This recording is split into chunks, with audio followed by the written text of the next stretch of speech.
Hey everybody, you know what this is? It's one of those hot seats. You know, you open up the zipper on the side, you stick those hand warmers in, then you stick it up underneath your butt, keeps you nice and hot.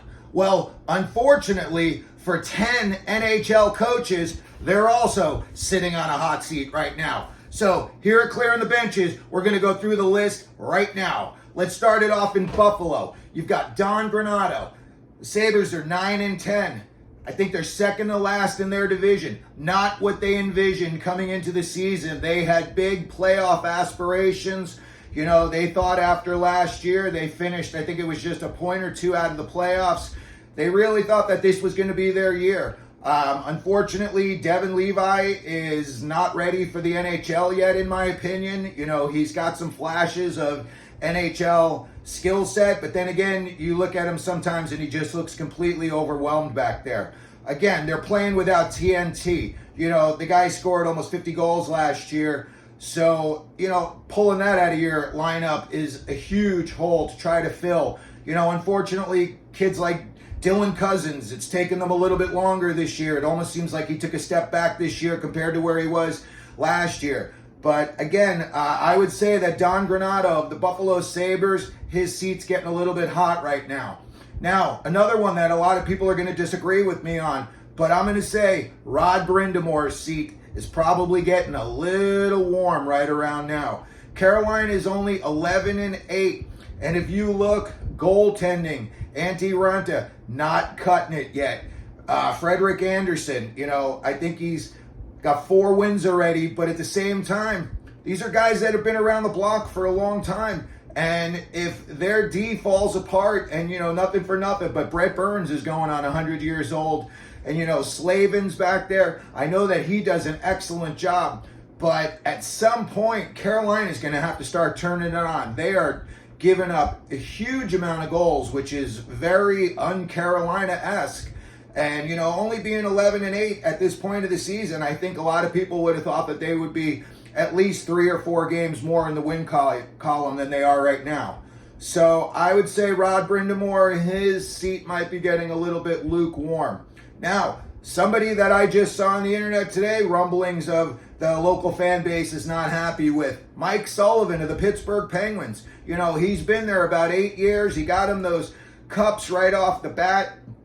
And they signed through 26, 27, you know, which is another 4 years from now. Currently, they're 10-10. Yeah, you got Crosby dragging everybody into the fight in Pittsburgh. He is just, he's willing that team to win almost on his own. I know Malkin stepped it up a little bit. Looks like he may have had a cup of coffee and it's kicking in.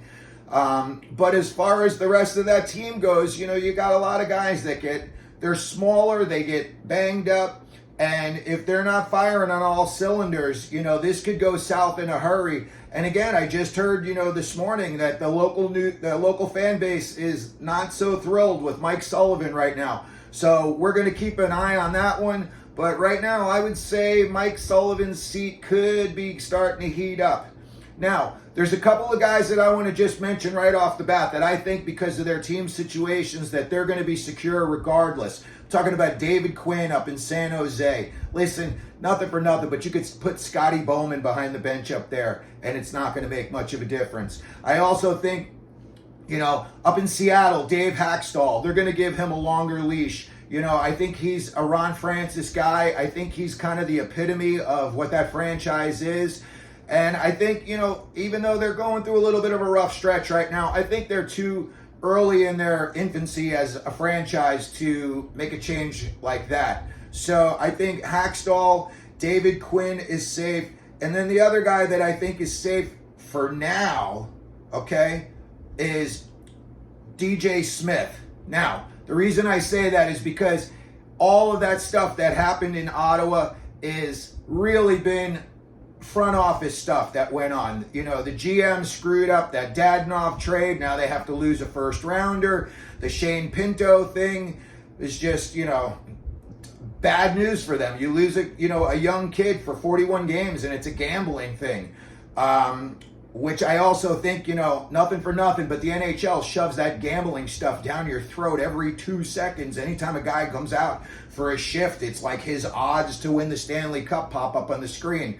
So, it's a little bit hypocritical that you would suspend a guy. And I know he broke a local law by having his buddy place a bet, but, that's a little hypocritical. Sorry, I'm going to get off my soapbox right now. But again, I think DJ Smith, I think he's going to get a little bit of breathing room down, up in Ottawa. I know that they're having a rough season, and I think maybe they're going to let him ride it out to the end of the year, see if he can get this on track, and, maybe they can get it into the playoffs. It doesn't look like they're going to now, but it's a possibility. And one other guy I'm going to add to the list is Luke Richardson in Chicago. I don't think he's going anywhere. I think they like the presence that he brings. I think they like his demeanor. I think they like the way he's handling the whole Bedard situation.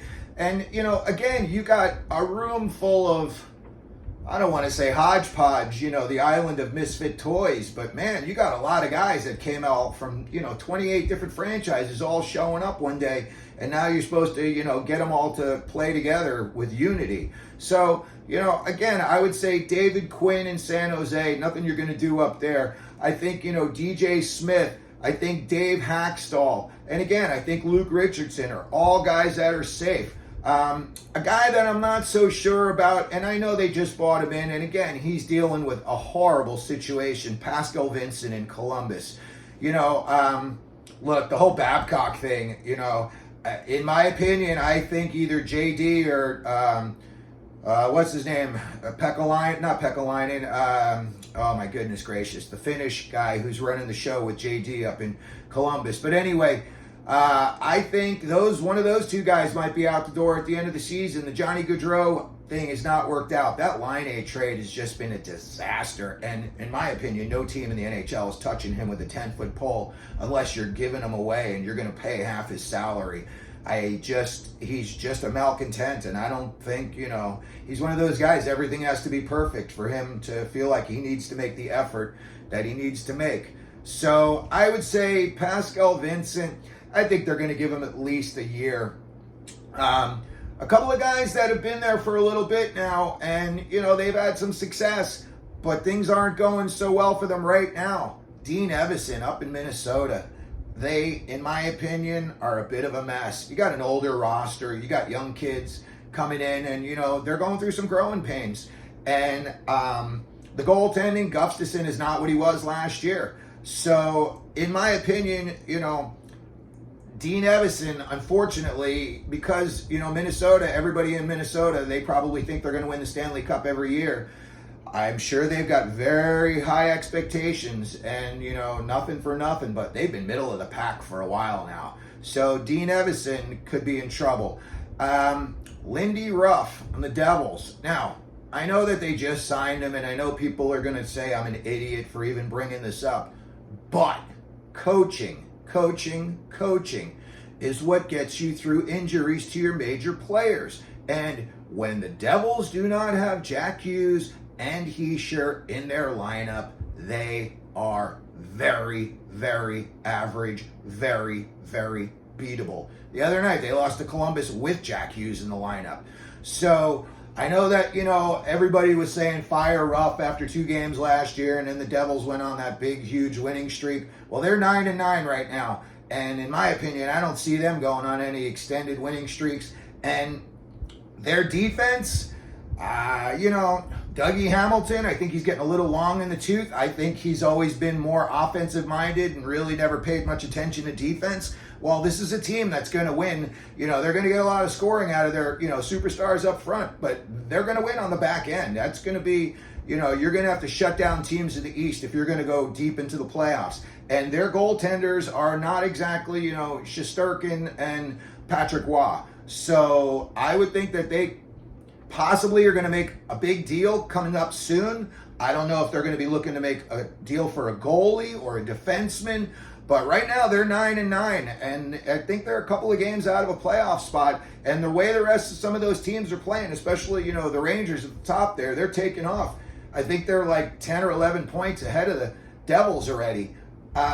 You're going to get a point where the fan base is going to start booing. You're going to get the boo birds coming out in Jersey. So I know that Heischer and Hughes are back, and I know they had a big win last night and they scored 7 goals, so maybe their scoring drought's over. But if the Devils keep playing 500 hockey, and now we come through Christmas and they're playing 500 hockey, New Year's could be some changes. So anyway, that's my list of coaches that I think could potentially be on the hot seat right now. So if you could do me a favor, like, subscribe. I'm going to try to put out as much fresh content as possible. And down in the comment section, let me know what you think. If you think any of these coaches are on the hot seat, if you think I'm nuts and I don't know what I'm talking about, let me know. Or if you think there's other coaches that should be on the hot seat, put them down in the comment section and we'll talk about them too. So thanks as always, and let them know you're out there.